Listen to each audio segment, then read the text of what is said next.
ये कहानी एक ऐसी महिला की है जो अपने प्यास बुझाने के लिए अपने मालिक के साथ ही शुरू हो गए थे, क्योंकि उसके जो पति है वो उसे संतुष्ट नहीं कर पा रहा था। लेकिन दोस्तों मालिक का प्लान कुछ और ही होता है और इसके बाद उस लेडी के साथ कुछ ऐसा हुआ जो सुनकर आप भी हैरान हो जाओगे। तो चलिए सीधा कहानी शुरू करते हैं। मूवी की शुरू में कैथरीन नाम की लेडी को देखते हैं जो स्विमिंग पूल से नहा के ऊपर आ रहे थे, जहाँ पे हमें पता चलता है कि वो हॉलीवुड के एक बहुत बड़े प्रोड्यूसर की पत्नी है और वो एक शानदार लाइफस्टाइल जी रहे थे जहाँ पे वो बहुत बड़े हवेली में रहते हैं। लेकिन फिर भी कैथरीन का फेस देख के ऐसा लगता है कि उसकी लाइफ में कुछ तो कमी है और कैथरीन उस टाइम पे एक आदमी के बारे में सोच रहे होते जिससे वो बहुत दिन पहले बार में मिले थे, क्योंकि उस आदमी के साथ कुछ ऐसा टाइम स्पेंड किए थे जो कैथरीन सोच रहे थे कि उसके लाइफ का सबसे बेस्ट मोमेंट था। और उसके बाद कैथरीन मूवी में रोल पाने के लिए ऑडिशन का वीडियो शूट कर रहे थे, लेकिन वहाँ पे वो इतना खो जाते और उसके बाद वो वेट कर रहे थे उस वीडियो को अपलोड होने के लिए। और इसके बाद कैथरीन अपना रूम के साफ सफाई में लग जाते हैं और उसी टाइम पे उसका एहसास होता है कि उसका जो गार्डनर है वो उस दिन नए आए थे। और इसके बाद वो गार्डनिंग कंपनी को कॉल करने के लिए जाता है और उसी वक्त उसके मोबाइल पे एक फोन आता है और वो कॉल आने के बाद उसे पता चलता है कि उसका जो गार्डनर था उसको पुलिस वाले ने हिफाजत में ले लिए थे, जिसकी वजह से वहाँ पे दूसरे आदमी को भेजे थे। और उसी टाइम पे दरवाजा का घंटी बजते है और वहाँ पे जब दरवाजा खोलने के लिए जाते हैं कैथरीन, वहाँ पे वो देखते हैं कि एक हैंडसम बंदा खड़े हुए थे जिसका नाम है बेन, और वही उसका नया गार्डनर था, जिसकी वजह से कैथरीन उसको गार्डन में लेके जाते हैं। जितना भी काम करने का रूल्स एंड रेगुलेशन है वो समझने लगती है। और वो जब दिखाने के बाद घर आ रहे थे और उसी टाइम पे कैथरीन रियलाइज किए थे कि घर का जो दरवाजा है वो बाहर से लॉक हो गए थे, जहाँ पे वो खोलने के लिए बहुत कोशिश कर रही है। और उसी टाइम पे बेन आके बोलते हैं कि मैं दरवाजा खोल सकता हूँ, लेकिन वहाँ पे बेन कैथरीन को कहता है कि तुम इस बारे में पुलिस को नहीं बताओगे, जिसके ऊपर कैथरीन भी मान जाते हैं। और इसके बाद बेन दरवाजे के सामने जाता है और लॉक को एक चोरों की तरह खोलने लगते हैं। और उसके अगले दिन कैथरीन का हस्बैंड आता है घर पे और उसके बाद वो दोनों पूल के साइड में बहुत टाइम स्पेंड कर रहे थे। और वहाँ पे ऐसे गप्पे शप्पे मारते मारते कैथरीन बोल रहे थे कि उसका जो परोसन है वो पाने के लिए उसको बहुत बेताब है, लेकिन उसका हस्बैंड इस बातों पे इतना ध्यान नहीं दिया था। और इसके बाद रात में डिनर करने के बाद रिचर्ड मूवी देखने के लिए कैथरीन को इंसिस्ट करते हैं, लेकिन उसी टाइम पे कैथरीन अपने ऑडिशन के बारे में बोलते हैं। उस पर रिचर्ड कहते हैं कि तुम्हें अपने दम पर और अपने टैलेंट पर रोल ढूंढना चाहिए, ना कि मेरी मदद के ऊपर। और उसके बाद वो दोनों मूवी देख रहे होते हैं, लेकिन वहाँ पे मूवी में किसी का भी इंटरेस्ट नहीं था। और उसके बाद कैथरीन रिचर्ड से फायर प्लेस जलाने के लिए बोलते हैं और वो सुनकर रिचर्ड गैराज में जाते हैं ताकि जो गैस है वो ऑन कर सके। लेकिन जब वो वहाँ से गैस ऑन करके हटते हैं, उसी टाइम पे कॉर्नर पे एक अनजान आदमी को देखते हैं और वो कौन है उस वक्त मालूम नहीं चल रहा था। और आगे देखते हैं कि कैथरीन रिचर्ड के लिए रेडी हो रहे थे, लेकिन जब वो बाहर निकलते हैं तब देखते हैं कि रिचर्ड ऑलरेडी सो गए थे। और वो देखकर कैथरीन का मूड बहुत ही खराब हो जाता है। उसके बाद अगले दिन देखते हैं कि कैथरीन अपने एक्टिंग को लेकर बहुत ही निराश हो गए थे। और तभी वहाँ पर बेन आ जाते हैं और कैथरीन को गार्डनिंग के बारे में एडवाइस देते हैं। और उसके साथ बेन ये भी कहता है उसको लैंडस्केप आर्किटेक्ट बनना है, लेकिन कैथरीन को उस टाइम पे ऐसा लग रहा था कि उसके बातों पे इतना ध्यान नहीं दे रहे थे। और वहाँ से वो अपना दरवाजा बंद करके अंदर चले जाते हैं। और उसके बाद कैथरीन अपने एक फ्रेंड को कॉल करते हैं और उसको एक्टिंग के बारे में बोल रहे थे, लेकिन वहाँ से भी कोई हेल्प नहीं मिल रहा था। और उसके बाद कैथरीन बेन के पास जाते हैं और उसको एक ड्रिंक के लिए ऑफर करते हैं। और वहाँ से वो दोनों पूल के साइड में बैठ जाते हैं और वहाँ पे वो दोनों बातें करते करते ड्रिंक पीने लगते हैं। और उसके बाद बेन कैथरीन से अपने ड्रीम के बारे में पूछते हैं, जहाँ पे कैथरीन कहते हैं कि मुझे कुछ दिन पहले एक शॉर्ट मूवी में काम करने के लिए मौका मिला था जो तुम ऑनलाइन पे देख सकते हो। और जहाँ पे बेन भी कहता है कि मैं एक सिंगर हूँ। और वो दोनों वहाँ से एक दूसरे के साथ बात कर रहे होते हैं। और उसके बाद कैथरीन बेन को उस टेबल को ठीक करने के लिए कहता है, जो बेन ने ठीक कर देता है। और तो दोस्तों वहाँ से बेन को अंदर लेके जाते हैं और बोलते हैं कि कैथरीन के स्क्रिप्ट में हेल्प करने के लिए। और जैसे ही बेन उस स्क्रिप्ट को देखते हैं वो बोलते हैं कि ये तो बहुत ही बेकार है। और वहाँ पे कैथरीन उसको थैंक्स कहते हैं और उसका टाइम देने के लिए वहाँ पे पैसा भी देते हैं बेन को। और वो देखकर बेन बहुत ही नाराज हो जाते हैं और वो वहाँ से उठ के चले जाते हैं। और कैथरीन वो देखकर उसके पीछे पीछे जाते हैं और वहाँ पे जाके बेन को सॉरी भी कहता है। और वहाँ पे बेन कहता है उसके तुलना में उसके लाइफ में वो ज्यादा ही कुछ है। और आगे वो ये भी कहता है कि उसको दूसरों को हेल्प करना अच्छा लगता है और इसका मतलब ये नहीं कि हर किसी से पैसा लेते रहे। और वो सुन के कैथरीन बहुत ही शर्मिंदगी फील करती है। और कैथरीन जैसे जा रही होती है वहाँ पे जाने के टाइम पे बेन का जो बेल्ट है वो स्विमिंग पूल की साइड में पड़ा हुआ देखते हैं और वो उस बेल्ट को वहाँ से उठा लेते हैं और अपने गले में पहन लेते हैं। और रिचर्ड घर पे आने के बाद कैथरीन फिर से ट्राई करते हैं उसके पास जाने के लिए और वहाँ पे फिर से उसको मना कर देते हैं। और वहाँ पे ये भी देखने को मिलता है कि वो अपनी वाइफ कैथरीन से ज्यादा अपने काम में और अपने सेलिब्रेशन में फोकस कर रहे थे। और कैथरीन भी उस सेलिब्रेशन को लेकर बहुत ही खुश होते हैं, क्योंकि कैथरीन को ऐसा लग रहा था कि वो सेलिब्रेशन उसके लिए है। लेकिन वो जो खुशी है वो कुछ देर बाद खत्म हो जाती है, क्योंकि कैथरीन को पता चलता है कि रिचर्ड ने एक बहुत ही हाई प्रोफाइल एक्टर को हायर किया है अपने साथ काम करने के लिए। और उसके बाद नेक्स्ट डे सुबह सुबह साइड वाले बिल्डिंग से बहुत ही आवाज आ रहे थे, जो कैथरीन देखने के लिए पूल के पास जाते हैं, क्योंकि वो जो घर है वो पहले खाली था। और उसी टाइम पे वैन वहाँ पे आते हैं और वहाँ पे आके कहता है कि बगल वाले का जो घर है उसका दरवाजा खुला हुआ है। और कैथरीन वहाँ पे वो सोच रही थी कि बेन आखिर इधर पे कर क्या रहा है, जहाँ पे कैथरीन को मालूम है कि उसका छुट्टी है। लेकिन जैसे ही पूछते हैं बेन को, वो बोलते हैं कि मैं तुमको नाश्ता करवाने के लिए आया हूँ। और इसी बात पे कैथरीन कहता है कि मैं अपना खाना तो घर पे बना सकता हूँ। जब वो दोनों ऐसे डिस्कस कर रहे थे तभी उस बिल्डिंग से एक लड़का बाहर आता है जिसका नाम है ईडी, और वहाँ पे उसको भी इन्वाइट कर लेते हैं खाना खाने के लिए। जहाँ पे ईडी आने के बाद अपने काम के बारे में बोल रहे थे और कैथरीन वहाँ पे उन लोगों के लिए बर्गर बना रहे थे,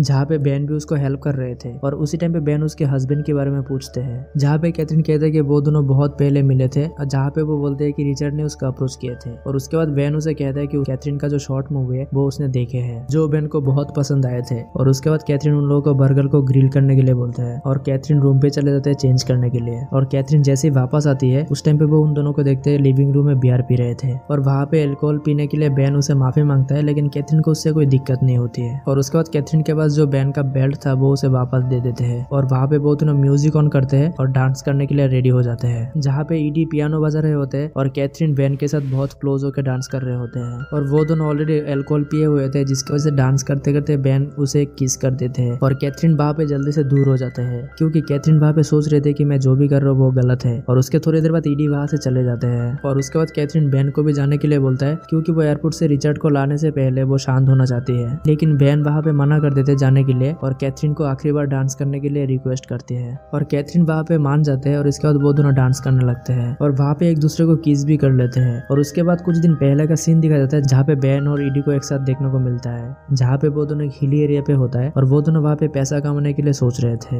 और दोस्तों वहाँ पे हमें पता चलता है कि बेन का जो असली नाम है वो ड्यूक है और ईडी का असली नाम जॉन है। और वहाँ पे हमें पता चलता है कि बेन और ईडी एक दोस्त थे। और उस टाइम पे वो दोनों जहाँ पे बैठे हुए थे वहाँ पे एक पेट्रोल पंप पे कैथरीन को देखते हैं, जो अपनी कार में पेट्रोल भर रही थी। और वहाँ पे वो दोनों कैथरीन का पीछा करने के लिए प्लान करते हैं, जिसकी वजह से वहाँ पे एक आदमी को चाकू दिखाते हैं और धमका के उसका गाड़ी ले लेते हैं। और वो पीछा करते हुए कैथरीन के घर पहुंच जाते हैं और वहाँ पे जाके उस घर के चारों तरफ घूमते हैं और अंदर और बाहर जाने के लिए रास्ता ढूंढ रहे होते हैं। और उस टाइम पे वो चुपके से कैथरीन को भी देख रहे होते हैं। और वहाँ से वो दोनों डिसाइड करते हैं कि बगल वाले जो बिल्डिंग है वहाँ पे रहेंगे। और वहाँ पे वो दोनों प्लान करते हैं, जब तक वो दोनों का काम कंप्लीट नहीं होता है तब तक वो दोनों वहाँ पे रहने वाले हैं। इसके बाद जब बेन यानी ड्यूक कैथरीन के पुराने गार्डनर को देखते हैं, जिसका नाम है जर्ज, उसको बंदी बनाने के लिए प्लान करते हैं। और ड्यूक खुद गार्डनर बन के कैथरीन के घर जाने के लिए प्लान करते हैं, जहाँ से उसका जो प्लान है वो काम करने लगेगा, जिसकी वजह से वो वहाँ पे ऐसा ही करते हैं और एक गार्डनर बन के उसके घर पे भी चले जाते हैं। और वहाँ पे जाकर कैथरीन को अपना नाम बेन बताते हैं और वहाँ से वो दोनों कैथरीन का जासूसी करने लगते हैं। और इसके बाद हमें देखने को मिलता है बेन और ईडी खाना खा रहे होते हैं, जहाँ पे ड्यूक यानी बेन ईडी से कहता है कि वो कैथरीन का जो व्हाइट कार है उसमें बैठना चाहता है। इसके बाद वो दोनों कैथरीन के गैराज में जाकर उसके कार में बैठ जाते हैं। और दोस्तों आपको एक पास्ट का सीन याद होगा, जहाँ पे हमें देखने को मिला था रिचर्ड गैराज में गए थे और उस टाइम पे कॉर्नर में एक आदमी खड़ा हुआ देखने को मिला था। और दोस्तों वो और कोई नहीं जॉन था। और वहाँ पे ड्यूक रिचर्ड को देखकर उसी कार में छिप जाते हैं। और उसके बाद जॉन नोटिस कर रहे थे कि ड्यूक कैथरीन के क्लोज आने के लिए कोशिश कर रहे थे। और उस पर जॉन ड्यूक से कहता है कि उसका जो प्लान है उसमें वो चीज नहीं था, क्योंकि उन लोगों का ऐसा प्लान था कि पैसा लेंगे और वहाँ से भाग जाएंगे।